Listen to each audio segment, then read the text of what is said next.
আসসালামু আলাইকুম এভরিওয়ান, পিছুটান গল্পের 6 নম্বর পার্ট। তো চলো বেশি কথা না কইয়া গল্প শুরু করা যাক। ঘুম থেকে উঠেই দেখি 9টা বেজে গেছে। তাড়াতাড়ি ফ্রেশ হয়ে রুম থেকে বের হলাম। রুম থেকে বের হতেই বুয়াকে জিজ্ঞেস করলাম, রাধিকা কি চলে গেছে নাকি? আমার কথা শুনে বুয়া বলল, ম্যাডাম তো সেই কখন চলে গেছে, আপনাকে আধা ঘন্টার মতো দরজার সামনে দাঁড়িয়ে রাখছে, কিন্তু আপনার কোনো খবর নাই, এজন্য তিনি চলে গেছেন। আমি তাড়াতাড়ি বাসা থেকে বের হলাম। আজকে কিভাবে যে আমার এতটা দেরি হয়ে গেল নিজেও বলতে পারি না। চোখগুলো হালকা হালকা ব্যথা করছে, তবে আগের থেকে সবকিছু মোটামুটি এখন ঠিক হয়েছে। ভাবছিলাম সকালে কিছু খেয়ে বের হব, কিন্তু তার হলো না। রাতেও কিছু খাই নাই, শরীরে এমনি অনেকটা দুর্বল হয়ে গেছে। শুধু ম্যাডামের ভয়ে আজকে অফিসে যাচ্ছি, নইলে আজকে আর যেতাম না। অফিসের ভিতরে ঢুকতেই আবির ডাক দিয়ে বলল, রিফাত এইদিকে শোন। আমি আবিরের ডেস্কের সামনে গিয়ে বললাম, বল কি হয়েছে? আবির বলল, তুই কি নেশা টেশা করিস নাকি আবার? আমি বললাম, তোর মাথা খারাপ হয়ে গেছে, কি সব উল্টাপাল্টা কথা বলিস? আবির বলল, না, তোর চোখগুলো হালকা লাল আছে এজন্য বললাম। আমি বললাম, না তেমন কিছু না, চোখে একটু সমস্যা হয়েছে। আবির বলল, আচ্ছা এসব বাদ দে, তুই তো কখনো দেরি করে অফিসে ঢুকিস না, কিন্তু আজকে তো দেরি হলো কেন? আমি বললাম, ধুর আর বলিস না, আজকে কেন যে দেরি হয়েছে আমি নিজেও জানি না। আবির বলল, এই পর্যন্ত পিয়ন তোরে 3বার খুঁজে গেছে, কিন্তু পাই নাই। আমি বললাম, আচ্ছা তুই কাজ কর, এমনি অনেকটা দেরি হয়ে গেছে। এই কথা বলে আমি আমার ডেস্কে চলে গেলাম। চেয়ারে বসতেই ভাবি বলল, কি খবর সাহেব, বউ কি আটকে রাখছিল? আমি বললাম, না, বউ আটকে রাখবে কেন, ঘুম থেকে উঠতে দেরি হয়ে গেছে। ভাবি বলল, রাতে কি চুরি করো যে ঘুম থেকে উঠতে দেরি হয়ে যায়? মনে মনে বললাম, ম্যাডাম আজকে রাতে আমার সাথে যা করেছে তা যদি অন্য কারোর সাথে করতো তাহলে তো সে আর অফিসেই আসতো না। আমি ডিভোর্স পেপারে সাইন তো ঠিকই করেছি, কিন্তু এখনো তো 6 মাস হয় নাই, তার মানে রিমিকে এখনো ডিভোর্স দেওয়া হয় নাই। শর্ত মতে তিনি এখনো আমার এক্স বউ, কিন্তু তাকে যদি এই কথা বলি তাহলে হয়তো আমাকে তিনি অফিসে রাখবেন না। দরকার কি আমার এই কথা বলার? বসে বসে কাজ করছিলাম, তখন পিয়ন এসে ঝাড়ুটা আমার সামনে দিয়ে বলল, ম্যাডাম বলছে আজকে নাকি আপনি সবটা অফিস ঝাড়ু দিবেন, আর এই কাজ করে আপনি ম্যাডামের সাথে দেখা করবেন। আচ্ছা স্যার, আপনি এত দেরি করে আসছেন কেন? জানেন ম্যাডাম আপনার উপর কেমন রেগে আছে? আমি বললাম, এই কাজ না করলে কি হয় না? পিয়ন বলল, স্যার আমি এত কিছু জানি না, ম্যাডাম আমাকে যেটা করতে বলেছে আমি তাই করছি, আর ম্যাডাম তো বসে বসে ক্যামেরা দিয়ে সবকিছু দেখছেন। আমি বললাম, আচ্ছা ঠিক আছে তুমি যাও, আমি দেখছি। পিয়ন চলে যেতেই রাধিকা আসলো। ও ঝাড়ু দেখে বলল, এটা এখানে রাখা কেন? রাধিকার দিকে তাকিয়ে বললাম, তুই এটা কাজ করতে পারলি, আমাকে রেখে একা চলে আসলি? রাধিকা বলল, তোরে কি আমি কম ডেকেছি? কিন্তু তোর কোনো খবর নেই, পরে ম্যাডামের গাড়ি দিয়ে চলে আসছি। আমি বললাম, ও আচ্ছা। রাধিকা বলল, দেখ রাগ করিস না প্লিজ তুই। আমি বললাম, আরে না, রাগ করার কি আছে, সবাই ভালো, শুধু আমি খারাপ, যা তোর কাজ গিয়ে তুই কর। রাধিকা বলল, রিফাত শোন। আমি বললাম, বলছি না আমি কিছু মনে করি নাই, যা তুই তোর কাজ। আমার কথা শুনে রাধিকা মন খারাপ করে চলে গেল। আমি ঝাড়ুটা নিয়ে অফিসে ঝাড়ু দিতে লাগলাম। সবাই শুধু আমার দিকে অবাক দৃষ্টিতে তাকিয়ে আছে। আবির তো প্রশ্ন করেই ফেললো যে আমি এইসব পাগলের মতো কি করছি। আমি শুধু মুচকে হাসি দিয়ে বললাম, যদি কপালে থাকে তাহলে কি আটকানো যায়? ভুল করেছি, ভুলের মাসুল তো দিতেই হবে। আবির বোকা সুরে বলল, ভুল করেছি মানে? আমি বললাম, তুই ওইসব বুঝবি না, আমাকে আমার মতো কাজ করতে দে। তবে একটা কথা জেনে রাখ, সময় আমারও একদিন আসবে, তখন আমিও দেখিয়ে দিব। এখন শুধু চুপ করে আছি। আমি আর কিছু না বলে আমি আমার মতো কাজ করতে লাগলাম। অফিস ঝাড়ু দিয়ে ম্যাডামের কেবিনের সামনে চলে গেলাম। দরজার সামনে গিয়ে বললাম, ম্যাডাম ভিতরে আসবো? রিমি ম্যাডাম আমার দিকে তাকিয়ে বলল, ভিতরে আসো। ভিতরে গিয়ে দেখি একটা বড় পাতিল রাখা আছে, আর দেখে মনে হচ্ছে ওখানে গরম পানি রাখা আছে। একটু দূরেই পিয়ন দাঁড়িয়ে আছে। আমি বুঝলাম না রিমি ম্যাডাম আবার গরম পানি দিয়ে কি করবেন। রিমি ম্যাডাম চেয়ার থেকে উঠে আমার সামনে দাঁড়িয়ে বলল, 1 ঘন্টা লেট হয়েছে কেন অফিস আসতে? আমিও বলে দিলাম, ম্যাডাম চোখের ব্যথায় তাকাতে পারছিলাম না, কি করব বলেন, অফিস তো আসতেই চেয়েছিলাম না, কিন্তু আসতে হয়েছে। রিমি ম্যাডাম বলল, অফিস কি তোর বাপের যে তুই মন চাইলে আসবি আবার মন না চাইলে আসবি না? আমি বললাম, এজন্যই তো অফিসে আসছি। রিমি ম্যাডাম বলল, আমার অফিসে কাজ করতে গেলে দেরি করে আসা যাবে না, বুঝলি? আমি বললাম, সরি ম্যাডাম, আর ভুল হবে না। রিমি ম্যাডাম আমাকে ধরে জোরে ধাক্কা দিয়ে গরম পানির উপর ফেলে দিল। আমি জোরে একটা চিৎকার দিয়ে বললাম, ও মা গো, আমি তো শেষ। তাড়াতাড়ি লাফ দিয়ে পানি থেকে উঠে গেলাম। পিঠটা একেবারে জ্বলে গেল, ঠিক মতো দাঁড়িয়ে থাকতে পারছি না। ম্যাডাম যে আমার সাথে এমন কিছু করবেন আমার ধারণার বাইরে ছিল। মনে হচ্ছে জানো পিঠের চামড়া পুড়ে যাচ্ছে। রিমি ম্যাডাম আমার কষ্ট দেখে হাসতে হাসতে বলল, কিরে আমাকে আরো বিয়ে করবি? এখন মজা লাগছে না? আমার শরীর এমন ভাবে জ্বালাপোড়া করতে লাগলো যার কারণে চোখ দিয়ে পানি পড়তে লাগলো। ম্যাডামের দিকে তাকিয়ে বললাম, কসম করে বলছি যদি আমি বেঁচে থাকি আপনাকে দেখিয়ে দিব আমি কি জিনিস। আজকে অল্প একটু কারণে আপনি আমার সাথে যা করছেন আমার সারা জীবন মনে থাকবে। তবে বিশেষ করে আজকে আপনি আমার সাথে যা করলেন আমি তা কখনোই মাফ করব না, কখনো না। একদিন ঠিকই বুঝবেন। রিমি ম্যাডাম বলল, বাবা ভালোই তো বলতে শিখলি, ছোট লোকের মুখে এত কথা মানায় না। আর আমি তোর কাছে আসবো কেন রে? বলে, বাবা লে আমার মায়া লাগবে তোমার উপর, তুমি তো আমার স্বামী ছিলে। ইস তোমার সাথে এমনটা করা বুঝি আমার ঠিক হয় নাই। আহারে আজকে আমি সত্যি সত্যি এখান থেকে চলে যেতাম, কিন্তু কাপুরুষের মতো এখান থেকে চলে গেলে আমি অপমানিত হব। 365 দিনে কিন্তু 1 বছর, আমারও কিন্তু সময় আসবে, তখন আমিও দেখিয়ে দিব আমি কি ছিলাম। রিমি ম্যাডাম একটা প্যাকেট আমার হাতে দিয়ে বলল, যা কাপড় চেঞ্জ করে আয়। কি করব, অফিসে তো এই ভেজা কাপড়ে করা যাবে না। রিমি ম্যাডামের কাছ থেকে কাপড়গুলো নিয়ে ওয়াশরুমে চলে গেলাম। কাপড় চেঞ্জ করে আমি আমার ডেস্কে চলে গেলাম। চেয়ারে কোনো অবস্থায় বসতে পারছি না শরীরে ব্যথার কারণে। রাধিকা আমাকে দেখে দৌড়ে এসে বলল, ম্যাডাম তোর সাথে কি উল্টাপাল্টা কিছু করছে? আমি বললাম, তোর এসব শুনতে হবে না, যা তুই গিয়ে তোর কাজ কর। রাধিকা বলল, আরে কি হয়েছে বলবি তো? আমি বললাম, বলছি না তোর এইসব শুনতে হবে না, কপাল খারাপ আমার, বাদ দে। রাধিকা বলল, তোর মুখটা এমন শুকনো শুকনো লাগছে কেন? আমি কিছু বললাম না, দাঁড়িয়ে থেকেই কাজ করতে লাগলাম। আমি কিছু বলছি না দেখে রাধিকা আবার আগের মতোই মন খারাপ করে চলে গেল। আমি ভাবির দিকে তাকিয়ে বললাম, ভাবি মাথা ব্যথার ওষুধ আছে আপনার কাছে?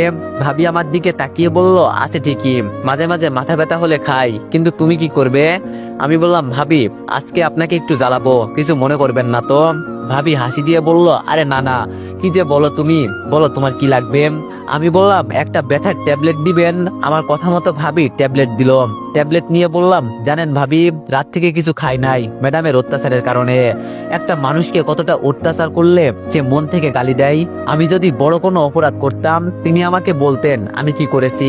আজকে অল্প একটু ভুলের জন্য তিনি আমাকে সবার সামনে অপমান করেছেন, আবার আমাকে দিয়ে যা ইচ্ছা তাই করাচ্ছেন। ভাবি বলল, বুঝলাম না ভাই কিছু। আমি বললাম, বাদ দেন ভাবি, এত কিছু বুঝবেন না। এই কথা বলে আমি রাধিকার ডেস্কে চলে গেলাম। গিয়ে দেখি রাধিকা আনমনে কাজ করছে। আমি রাধিকার টিফিন বক্সটা নিয়ে ক্যান্টিনের দিকে যেতে লাগলাম। রাধিকা আমার দিকে তাকিয়ে দেখলো, কিন্তু ভয়ে কোনো কথা বলে নাই। যদি আমি উল্টাপাল্টা কিছু বলি, খাবার খেয়ে ব্যথার ট্যাবলেট খেয়ে শরীরটা একটু একটু ভালো লাগতে শুরু করলো। ক্যান্টিন থেকে বেরোতেই দেখি ম্যাডাম সবাইকে ডেকে কি যেন কথা বলছে। আমি গিয়ে আবিরের পাশে দাঁড়ালাম। অন্যদিকে ম্যাডাম বলছে, আজকে আমাদের অফিসে বড় একটা প্রজেক্ট নিয়ে কাজ করা হবে। এই ফাইলটা তৈরি করবে তোমরা আর উপস্থাপন করবে তোমাদের লিডার, মানে আমার কথা বলা হয়েছে। রিমি ম্যাডাম আবার বলতে লাগলো, যদি এই প্রজেক্টটা ওনারা খুশি হয়ে নিয়ে নেয় তাহলে আমরা সবাই অফিস থেকে 5 দিনের জন্য সুন্দরবন যাব পিকনিকে। আশা করি তোমরা আমাকে হতাশ করবে না। আর এই যে লিডার তুমি শোনো। আমি রিমি ম্যাডামের কথা শুনে বললাম, জি ম্যাডাম বলেন। রিমি ম্যাডাম বলল, সবার ভালো এখন তোমার হাতে। ওরা সবাই মিলে ফাইলটা তৈরি করবে আর উপস্থাপন করবে তুমি। কিভাবে কি করবে আমি জানি না, তবে তুমি যদি এই কাজ করতে পারো তাহলে আজ থেকে তোমার আর পিয়নের কাজ করতে হবে না। আর তোমার সাধারণ ডিউটি যতক্ষণ পর্যন্ত তুমি ঠিক ততক্ষণ পর্যন্তই ডিউটি করবে, এর বাইরে কিছু করতে হবে না। যদি আমাকে হতাশ করো তো আমি কি করতে পারি জানো তো? এই কথা বলে রিমি ম্যাডাম চলে গেল। আমি শুধু বললাম, তুই পারবি আমরা জানি। এতদিন পর সবাই মিলে সুন্দরবন যাব, কতটা যে ভালো লাগছে আমাদের বলার বাইরে। তুই সাহস থেকে সবকিছু করবি, বাকিটা আমরা দেখছি। এই কথা বলে সবাই কাজ করতে লেগে গেল। তবে যাক, আমি যদি এই কাজ করতে পারি তবে আমাকে তো আর পিয়নের কাজ করতে হবে না। উনি ওনার সত্ত্ব আবার তুলে নিয়েছে, এটা শুনে একটু ভালোই লাগলো। সুযোগ পেয়েছি তো কাজে লাগাতেই হবে। পিঠের জ্বালাপোড়া কমছে, কিন্তু বসতে পারছি না চেয়ারে।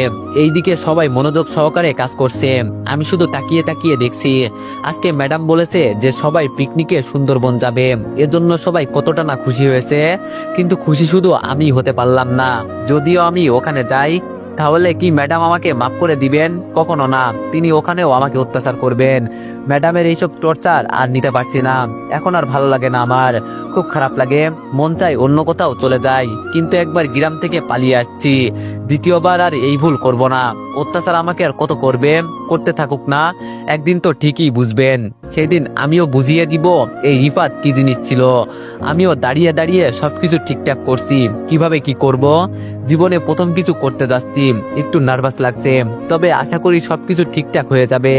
সবাই মিলে ফাইল তৈরি করে আমার হাতে দিল, আর সবাই বলল এখন ওদের ভালো মন্দ সব আমার হাতে, এজন্য আমি যেন ওদের হতাশ না করি। সবার মুখে কি সুন্দর হাসি, আর আমার কারণে এই হাসি মুখটা ওরা কালো করবে, এটা আমি কখনো হতে দিব না। দরকার পড়লে তো নিজের জীবন দিয়ে দিব, তারপরও কাউকে আমি হতাশ করব না। আমি ফাইলটা হাতে নিয়ে দেখলাম, তবে আশা করি একটাও সমস্যা হবে না। এই ফাইলটা নিয়েই কাজ করছি 1 ঘন্টার মতো। এর মাঝেই পিয়ন এসে বলে গেল, স্যার ম্যাডাম আপনাকে ডাকছে, সবাই মিটিং রুমে অপেক্ষা করছে আপনার জন্য। আমি রেডি হয়ে সামনের দিকে হাঁটতে লাগলাম, সবাই শুধু আমার মুখের দিকে তাকিয়ে আছে। আমি আমার মতো মিটিং রুমে চলে গেলাম। আমি ভিতরে গিয়ে সালাম দিয়ে আমি আমার কাজ করতে লাগলাম। তবে রিমি ম্যাডাম যে এখানে ছিল এটা আমি খেয়ালই করিনি, তবে সবাই আমার কথা মনোযোগ সহকারে শুনছে। সবশেষে আমি শুধু বললাম, জানি না আপনারা আমাদের এই প্রজেক্টটা নিয়ে কাজ করবেন কিনা, তবে আমি এখানে বেশি দিন হলো কাজ করি না, ভুল তো হতেই পারে, নতুন মানুষ আমি, আর এটা আমার নিজের অফিস বলতে পারেন। এখানে আমরা সবাই একটা পরিবারের মতোই কাজ করি। ওই কথাই আছে না, 10 মিলে করি কাজ, হারি জিতি নাহি লাজ। আমার কথা শুনে একটা মেয়ে দাঁড়িয়ে বলল, আপনার সবকিছু ভালোই লাগলো, তবে আপনি সেই কখন থেকে দাঁড়িয়ে কথা বলছেন, ইচ্ছে করলে বসেও কথা বলতে পারেন। মেয়েটার কথা শুনে আমি হাসি দিয়ে বললাম, ম্যাডাম কিছু মনে করবেন না, আমি আগেই বলছিলাম আমি এই অফিসের জন্য সবকিছু করতে পারি, কারণ এটা আমার নিজের অফিস। আমার পায়ে একটু সমস্যা আছে, যার কারণে বসতে পারছি না।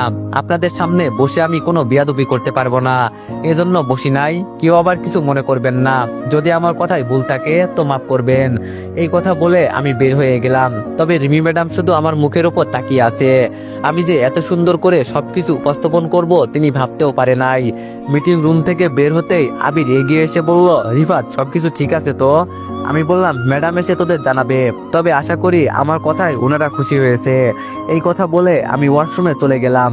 একটা সিগারেট জ্বালিয়ে টানতে লাগলাম। মাঝে মাঝে মনটাকে মানাতে পারি না যে রিমি ম্যাডাম কেন আমার সাথে এমন করেন। এমন না যে আমি ইচ্ছা করে ওনাকে বিয়ে করতে চেয়েছিলাম, আমাকে তো জোর করা হয়েছে ওনার মতোই, কিন্তু উনি আমার উপর অকারণে এভাবে রেগে অত্যাচার করছে, যেখানে আমি কোনো দোষ করি নাই পর্যন্ত। সিগারেট শেষ করে ওয়াশরুম থেকে বের হয়ে দেখি সবাই মিলে মিষ্টি খাচ্ছে, আর ম্যাডাম সবাইকে বলছে, তোমাদের অনেক অনেক ধন্যবাদ সবাই মিলে একসাথে কাজ করার জন্য, আর আজকে অফিসে হাফ টাইম হবে, সবাই মিলে সবকিছু রেডি করে নাও, আমরা আগামীকাল রওনা দিব। হঠাৎ করে ম্যাডাম আমার দিকে তাকালো, তবে তিনি কিছু বলে নাই আমাকে। চুপ করে উনি ওনার রুমে চলে গেলেন, আমাকে ধন্যবাদ পর্যন্ত দেয় নাই। আর আমি তো ধন্যবাদ পাওয়ার যোগ্য নয়, ছোট লোক মানুষ আমি। আবির আমাকে দেখে আমার হাত ধরে বলল, বন্ধু তুই তো ফাটিয়ে দিলি রে, আমরা জানতাম তোরে দিয়ে সবকিছু হবে, সবার পক্ষ থেকে তোরে অনেক অনেক ধন্যবাদ, নে মিষ্টি খা। আমি হাসি দিয়ে বললাম, এই মিষ্টি তোদের জন্য, আমার জন্য না রে। আবির বলল, আরে বেটা নে খা। আমি মন খারাপ করে বললাম, বাদ দে, আমি খাবো না। আবির বলল, রিফাত তোর হঠাৎ কি হলো? আজকে তো সবাই খুশি, কারণ আগামীকাল আমরা সুন্দরবন যাব সবাই মিলে। আমি শুধু বললাম, সবার জন্য সবকিছু হয় না, আমার জীবনে আনন্দ বলতে কিছু নাই রে, সব সময় কষ্টে আমার দিন কাটে, বাড়ি থেকে আমাকে বের করে দেওয়া হয়েছে, আর এখন অফিসেও আমার সাথে এমন কিছু হচ্ছে। আমি চাই না কান্না করতে, তাও কান্না করতে হয়, এই কান্নাই হয়তো আমার একমাত্র জীবন সঙ্গী। তবে আফসোস, এই দুঃসময়ে কাউকে পাশে পেলাম না। অফিসের সবাই আমার দিকে তাকিয়ে আছে, কেউ হয়তো ভাবতে পারে নাই আমি এই খুশির দিনে কান্না করছি। আমি চোখের পানি মুছে আমি গিয়ে আমার চেয়ারে বসে গেলাম। তবে দরজার কাছে রিমি ম্যাডামকে দেখলাম দাঁড়িয়ে আছে, তিনি আমার দিকে তাকিয়ে আছে। আমি তাকাতে দেখেই তিনি ভিতরে চলে গেলেন, হয়তো দেখতে আসছেন আমি কি করছি। হায় রে মানুষ, আমি আমার মতো কাজ করছি। এর মাঝে রাধিকা এসে বলল, রিফাত চল বাসায় যাই। আমি বললাম, এখনো তো বাসায় যাওয়ার সময় হয় নাই, আর আজকে নাকি হাফ ডে হবে। রাধিকা বলল, আরে চল তো, ম্যাডাম আমাদের যেতে বলছে, আর আজকে তুই যা করলি এমনি ম্যাডাম তোরে কিছু বলবে না। আমি বললাম, কে কি বলবে আর না বলবে তা দেখে আমি কি করব, তুই বাসায় যা, আমি এখন যাব না, আমার ডিউটি যতক্ষণ পর্যন্ত আমি ততক্ষণ পর্যন্ত থাকবো। রাধিকা বলল, তুই এমন কেন বলতো রিফাত, একটা কথা বললেও শুনিস না, আমি বললাম তোর উপর আমার অনেক রাগ জমা আছে, এজন্য আমি তোরে কিছু বলার আগেই তুই এখান থেকে চলে যা। রাধিকা বলল, এত রাগ ভালো না বাবু, বুঝলাম। আমি বললাম, প্লিজ তুই যা বলছি আমাকে আমার কাজ করতে দে। রাধিকা বলল, দেখ কালকে তো আমাদের যেতে হবে, এজন্য এখন বাসায় গিয়ে সবকিছু গুছিয়ে নিতে হবে। আমি বললাম, আমি যাই কিনা তারই বিশ্বাস নেই, তুই যা প্লিজ। রাধিকা বলল, চল আমার সাথে। এবার আমি জোরে বললাম, তোরে আমি বলছি না যেতে, আমার জন্য তোর অপেক্ষা করতে হবে না, তোর মন যা চায় তুই তা গিয়ে কর যা। রাধিকা ভয়ে আর কোনো কথা বলে নাই, চুপচাপ চলে গেল। আমি বসে বসে আমার কাজ করছি। কিছুক্ষণ পর সবাই ধীরে ধীরে চলে যেতে লাগলো। হঠাৎ আবির আমার সামনে এসে বলল, কিরে রিফাত, চল তো, আর কত কাজ করবি? আমি বললাম, আবির একটা হেল্প করবি? আবির বলল, বল কি করতে হবে? আমি বললাম, আজকে সকালে কিচেন রুমে গিয়েছিলাম, বুয়া গরম পানি ফেলতে গিয়ে আমার উপর ফেলে দিয়েছিল, এখন ভালো করে বসতেও পারছি না, ডাক্তারের কাছে তো আর যেতে পারবো না, এতটা সময় নাই আমার, তুই কোনোভাবে। আবির বলল, বুঝছি, আর বলতে হবে না তোরে, আমি মেসেঞ্জারে ওষুধগুলোর নাম লিখে দিব, আর বাসায় যেতে হলে হাসপাতাল হয়ে যেতে হয়, দেখি তোর কি হয়েছে, একটা পিক তুলে নি। আবির আমার শার্ট তুলে বোকা হয়ে গেল। আবির বলেই ফেললো, তোর পুরো পিঠ লাল হয়ে আছে, এরপরও কিভাবে তুই কাজ করছিস? আমি বললাম, আমার কাজ তো আমাকেই করতে হবে, কেউ তো আর আমার কাজ করে দিবে না। আবির বলল, তাই বলে তুই এই অবস্থায় এই শরীর নিয়ে? আমি বললাম, থাক বাদ দে, তোরে আমি যেটা বললাম তুই সেটা কর প্লিজ। আবির বলল, তাহলে চল দুইজন মিলে যাই। আমি বললাম, হাতে কিছু কাজ আছে, সেগুলো শেষ করে আসি, তুই যা। আবির বলল, ম্যাডাম তোরে কিছু বলবে না, তুই চল তো। আমি বললাম, না রে, তুই বললেও আমি যাব না, আমার কাজ যতক্ষণ পর্যন্ত শেষ না হবে ততক্ষণ পর্যন্ত যাব না। আবির বলল, তুই যে কি ভাই এটাই বুঝলাম না, আচ্ছা ঠিক আছে থাক তুই, আমি গেলাম। আবির চলে যেতেই ভাবিও দাঁড়িয়ে বলল, সবাই তো প্রায় চলে গেছে, চলো রিফাত যাই। আমি বললাম, না ভাবি আপনি যান, আমার কিছুটা দেরি হবে। ভাবি বলল, আচ্ছা ঠিক আছে, তবে কাল কিন্তু সময় মতো চলে আসবে। আমি বললাম, যাই নাকি এটাই তো বিশ্বাস নাই ভাবি, আগে দেখি। ভাবি বলল, কি বলো, তুমি যাবে না? আজকে মূলত পিকনিকে যাচ্ছি তোমার জন্য, তুমি যদি ইচ্ছে করতে তো সবকিছু করতে পারতে, কারণ তখন সবকিছু তোমার হাতে ছিল। আমি বললাম, বাদ দেন ভাবি, আমি কারো খারাপ চাই না, আমার সাথে হয়তো মানুষ খারাপ ব্যবহার করতে পারে, কিন্তু আমি না, আমি কখনো কারোর সাথে খারাপ ব্যবহার করতে চাই না। ভাবি বলল, আচ্ছা শোনো, এখন আমি কি বলি, তোমাকে যে আমাদের সাথে যেতে হবে এটা মনে রেখো, যদি না যাও তাহলে তোমার কারণে কিন্তু আমরাও যাব না। আমি বললাম, আচ্ছা ভাবি ঠিক আছে, যতটা সম্ভব আমি চেষ্টা করব আপনার কথা রাখার জন্য। ভাবি যেতে যেতে বলল, শুধু চেষ্টা করলে হবে না, যেতে হবে মানে যেতেই হবে, নইলে তোমাকে তোমার বাসা থেকে তুলে আনবো, এই বলে দিলাম। আমি হাসি দিয়ে বললাম, আপনি বললে তো আমি আপনার জন্য 7 সমুদ্র পার করে চলে আসবো। আমার কথা শুনে ভাবি খিলখিল করে হাসতে হাসতে চলে গেল। এখন আর অফিসে কেউ নেই, আমি, পিয়ন আর ম্যাডাম শুধু আছি। আমি আমার মতো কাজ করছি। তখন পিয়ন এসে বলল, স্যার আপনি এখন যেতে পারেন। ম্যাডাম বলল, আপনাকে আর কাজ করতে হবে না। আমি বললাম, তোমার ম্যাডাম তো চাই আমি বেশি বেশি কাজ করি, তো আজকে তিনি আমাকে যেতে বলছেন কেন? পিয়ন বলল, স্যার আমি এত কিছু জানি না। ম্যাডাম বলল, আপনাকে বের হতে, আর উনি যাওয়ার আগে সবকিছু একবার দেখে যাবেন। এই বলে পিয়ন চলে গেল। এখন আর বেশি সময় থাকা যাবে না। আমি আমার টেবিল গুছিয়ে যেই বের হব, তখন দেখি ম্যাডাম তার কেবিন থেকে বের হলো। ওনার চোখের দিকে একবার তাকিয়ে আমি মাথা নিচু করে দিলাম।